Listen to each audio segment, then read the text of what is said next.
അപ്പോ നമ്മെ സംബന്ധിച്ചിടത്തോളം ജീവിതത്തിൽ അപാകതകൾ വരുമ്പോ, തെറ്റുകുറ്റങ്ങൾ വരുമ്പോ അള്ളാഹുവിനെ ഓർക്കുകയും അള്ളാഹുവിലേക്ക് ഉടനെ തന്നെ മടങ്ങുകയും ചെയ്യുക എന്നുള്ളതാണ് തഖ്വയുടെ അടയാളം. തഖ്വ എന്ന് പറഞ്ഞാൽ ഇംതിസാലു അവാമിരില്ലാഹി വജ്തിനാബു നവാഹി. ഇംതിസാലു അവാമിരില്ലാഹ്, അള്ളാഹുവിന്റെ കൽപ്പനകളെ അതേപോലെ അനുസരിക്കുക. വജ്തിനാബു നവാഹി, അള്ളാഹു ചെയ്യരുത് എന്ന് പറഞ്ഞതിൽ നിന്ന് പൂർണ്ണമായി മാറി നിൽക്കുക. ഇതാണ് തഖ്വ എന്ന് പറഞ്ഞാൽ. അപ്പൊ അള്ളാഹു ചെയ്യരുത് എന്ന് പറഞ്ഞ കാര്യം ഒരാൾ ചെയ്യുകയും ചെയ്യാൻ പറഞ്ഞ കാര്യങ്ങൾ ചെയ്യാതിരിക്കുകയും ചെയ്താലോ അതാണ് തഖ്വയുടെ വിപരീതം. തഖ്വയുടെ നേരെ എതിരെന്ന് പറയുന്നത് അതാണ്. എന്ന് വെച്ചൊരാൾ അങ്ങനെയുള്ള മനുഷ്യന്മാർ അള്ളാഹു നരകത്തിലേക്ക് വലിച്ചെറിയുമോ? അള്ളാഹു അവർക്ക് ശക്തമായ ശിക്ഷ നൽകുമോ? ഇല്ല. അള്ളാഹു ചെയ്യാൻ പറഞ്ഞ കാര്യങ്ങൾ നമ്മൾ ചെയ്തില്ല. എപ്പോഴാണോ നമ്മൾക്ക് ബോധം വന്നത്, ആ ബോധം വന്ന ഉടനെ അത് നമ്മൾ ചെയ്യുകയും, പടച്ചോനെ എന്റെ ഭാഗത്ത് തെറ്റുവന്നു പോയി, ഞാനൊരു കുറ്റക്കാരനായി പോയി, അള്ളാഹുവേ ഞാൻ നിന്നിലേക്ക് പശ്ചാത്തപിച്ച് മടങ്ങുന്നു, ഇനി ഞാൻ ഇത് ആവർത്തിക്കൂല എന്ന് പറയലോടുകൂടി അയാൾ കുറ്റവിമുക്തനായി. അതേപോലെ അള്ളാഹു ചെയ്യരുത് എന്ന് പറഞ്ഞ വിഷയം ഒരാൾ ചെയ്തു, അയാൾക്ക് ബോധോദയമുണ്ടായി. ഉടനെ തന്നെ അള്ളാഹുവിനോട് പറഞ്ഞു, പടച്ചോനെ നീ ചെയ്യരുത് എന്ന് പറഞ്ഞൊരു വിഷയം എന്റെ ഭാഗത്ത് വന്നുപോയി, ഇത് ചെയ്യാൻ പാടില്ലായിരുന്നു, ചെയ്തതിൽ എനിക്ക് ഖേദമുണ്ട്, ഇനി മേലാൽ ഞാനിത് ആവർത്തിക്കൂല, അള്ളാഹുവേ എനിക്ക് മാപ്പ് തരണേ എന്ന് പറഞ്ഞാൽ അയാളും കുറ്റവിമുക്തനായി. അള്ളാഹുവിലേക്ക് അടുക്കാനുള്ള വഴികളാണ്. എത്ര വലിയ തെറ്റുകാരാണെങ്കിലും, എത്ര വലിയ തോന്നിവാസികളാണെങ്കിലും അള്ളാഹു പറഞ്ഞത് അള്ളാഹുവിലേക്ക് മടങ്ങാനാണ്. ബിസ്മില്ലാഹിർ റഹ്മാനിർ റഹീം. യാ അയ്യുഹല്ലദീന ആമനൂ തൂബൂ ഇലല്ലാഹി തൗബതൻ നസൂഹാ. ഓ സത്യവിശ്വാസികളെ, തൂബൂ ഇലല്ലാഹ്, നിങ്ങൾ അള്ളാഹുവിലേക്ക് മടങ്ങണേ, അള്ളാഹുവിലേക്ക് തൗബ ചെയ്ത് മടങ്ങണം. തൗബതൻ നസൂഹാ, വളരെ സത്യസന്ധമായ തൗബ ചെയ്യണമെന്നാ പറഞ്ഞത്. സത്യസന്ധമായ തൗബ ചെയ്തുകൊണ്ട് അല്ലാഹുവിലേക്ക് മടങ്ങണമെന്നാണ് പറഞ്ഞത്. തൂബൂ ഇലല്ലാഹി, നിങ്ങൾ അല്ലാഹുവിലേക്ക് തൗബ ചെയ്ത് മടങ്ങണം. എന്താണ് തൗബ? തൗബതൻ നസൂഹാ, സത്യസന്ധമായ തൗബ നിങ്ങൾ അല്ലാഹുവിലേക്ക് ചെയ്ത് മടങ്ങിയാൽ അസാ റബ്ബുക്കും അൻ യുകഫിറ അൻകും സയ്യിആതികും, അല്ലാഹു തആല നിങ്ങളുടെ തെറ്റുകൾ പുറത്തു തന്നേക്കാം. അസാ റബ്ബുക്കും അൻ യുകഫിറ അൻകും സയ്യിആതികും, നിങ്ങളുടെ തെറ്റുകൾ, നിങ്ങളുടെ പാപങ്ങൾ അല്ലാഹു പുറത്തു തന്നേക്കാം. വയുദ്ഖിലകും ജന്നാത്തിൻ തജ്രി മിൻ തഹ്തിഹൽ അൻഹാർ, ഒരുപാട് നദികൾ ഒഴുകുന്ന മനോഹരമായ നദികളുള്ള അരുവികളുള്ള സ്വർഗ്ഗത്തിൽ അല്ലാഹു നിങ്ങളെ പ്രവേശിപ്പിച്ചേക്കാം.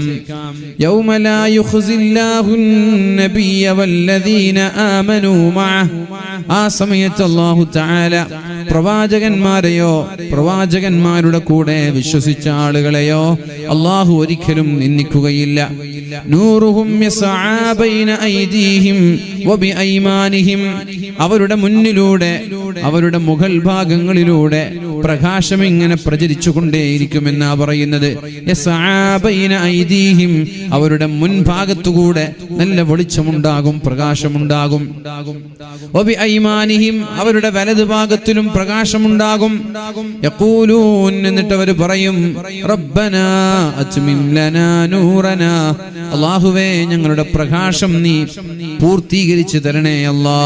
വഗ്ഫിർ ലനാ, ഞങ്ങൾക്ക് നീ പുറത്തു തരണേ അല്ലാ. ഇന്നക അലാ കുല്ലി ഷൈഇൻ ഖദീർ, അല്ലാഹുവേ നിനക്കെല്ലാം കഴിയുമല്ലോ, നീ കഴിവുള്ളവനാണല്ലോ എന്ന് അല്ലാഹുവിനോട് പറയുമെന്ന് പരിശുദ്ധ ഖുർആൻ നമ്മോട് പഠിപ്പിക്കുന്നുണ്ട്. അപ്പൊ നമ്മൾ ചെയ്യേണ്ടത് അല്ലാഹുവിലേക്ക് സ്വീകാര്യമായ തൗബ ചെയ്ത് മടങ്ങലാണ്. തൂബൂ ഇലല്ലാഹ്, അല്ലാഹുവിലേക്ക് തൗബ ചെയ്യാനാണ്. തൗബ 2-3 വിധമുണ്ട്. നാട്ടുകാരെ കാണുമ്പോ, പോലീസുകാരെ കാണുമ്പോ അങ്ങനെയൊക്കെ തൗബ ചെയ്യാം. എന്തെങ്കിലും ഒരു തെറ്റു ചെയ്തു, നാട്ടുകാർ പിടിച്ചു, ആൾക്കാരുടെ മുമ്പിൽ വെച്ച് പറഞ്ഞു ഇനി മേലാൽ ഞാൻ ഇത് ആവർത്തിക്കൂല. പക്ഷേ അയാളുടെ മനസ്സിലുള്ളത് ഇനിയും നിങ്ങളുടെ മറയത്ത് ഞാനിത് ചെയ്യുമെന്നാണ്. അതേപോലെ പോലീസുകാർ പിടിച്ചു, ഹെൽമറ്റ് ധരിക്കാത്തതിന്റെ പേരിൽ പോലീസുകാർ ഭീഷണിപ്പെടുത്തി, സാറേ ഇനി മേലാൽ ഞാനിത് ധരിക്കാതെ പോകൂല എന്ന് പറയുമ്പോഴും അയാളുടെ മനസ്സിലുള്ളത് ഒറ്റയ്ക്കാണെങ്കിൽ ഇനിയും ഞാൻ ഹെൽമറ്റ് ധരിക്കാതെ പോകും എന്നാണ്. പക്ഷേ ഈ ഒരു തൗബ അള്ളാഹുവിന്റെ കോടതിയിൽ നടക്കൂല. അള്ളാഹുവിനോട് പടച്ചോനെ ഇനി മേലാൽ ഞാൻ ആവർത്തിക്കൂല എന്ന് പറയുമ്പോ ഹൃദയത്തിലുള്ളത് ഇനിയും ഞാൻ ആവർത്തിക്കുമെന്നാണെങ്കിൽ അള്ളാഹുവിന് അതറിയാൻ കഴിയും. യഅലമു ഖായിനത്തൽ അയുനി വമാ തുഖ്ഫി സുദൂർ. നമ്മുടെ ഹൃദയത്തിൽ ഉണ്ടാകുന്ന ചിന്തകളെ അള്ളാഹു അറിയുന്നുണ്ട് എന്നാ പറഞ്ഞത്. യഅലമു ഖായിനത്തൽ അയുൻ, കട്ടുനോട്ടം അള്ളാഹു അറിയും. കട്ടുനോട്ടം എന്ന് പറഞ്ഞാൽ നമ്മളിങ്ങനെ സംസാരിക്കുന്നതിനിടയിൽ പെട്ടെന്നൊരാൾ കാണാതെ നമ്മളിങ്ങനെ കണ്ണുകൊണ്ട് പാസ്സാക്കുന്നത്, അയാളുടെ കണ്ണ് വെട്ടിച്ചുകൊണ്ട് കണ്ണുകൊണ്ട് മറ്റുള്ള ആംഗ്യങ്ങൾ കാണിക്കുന്നത്. രണ്ടുപേര് സംസാരിക്കുമ്പോൾ നമ്മൾ എന്ത് ചെയ്യും? വേറെ ഒരാളോട് എന്തെങ്കിലും സൂചനകൾ നൽകും, കണ്ണുകൊണ്ട് ആംഗ്യം കാണിക്കും. ഈ അടുത്തുള്ള ആളുകൾക്ക് അത് തിരിച്ചറിയൂല. അള്ളാഹുവിന് കട്ടുനോട്ടം അറിയാമെന്നാ പറഞ്ഞത്. കണ്ണുകൊണ്ട് നിങ്ങൾ വഞ്ചന കാണിക്കുന്നത്, നമ്മുടെ ഹൃദയത്തിൽ നമ്മൾ മറച്ചു വെക്കുന്നതും അള്ളാഹുവിന് അറിയാമെന്നാണ് അള്ളാഹു തആല പരിശുദ്ധ ഖുർആനിൽ പറഞ്ഞത്. വമാ തുഖ്ഫി സുദൂർ, നമ്മുടെ ഹൃദയത്തിൽ നമ്മൾ മറച്ചു വെച്ച കാര്യങ്ങൾ അള്ളാഹുവിന് അറിയാൻ കഴിയും. ഇന്ന സമഅ വൽ ബസറ വൽ ഫുആദ കുല്ലു ഉലൈക കാന അൻഹു മസ്ഊല.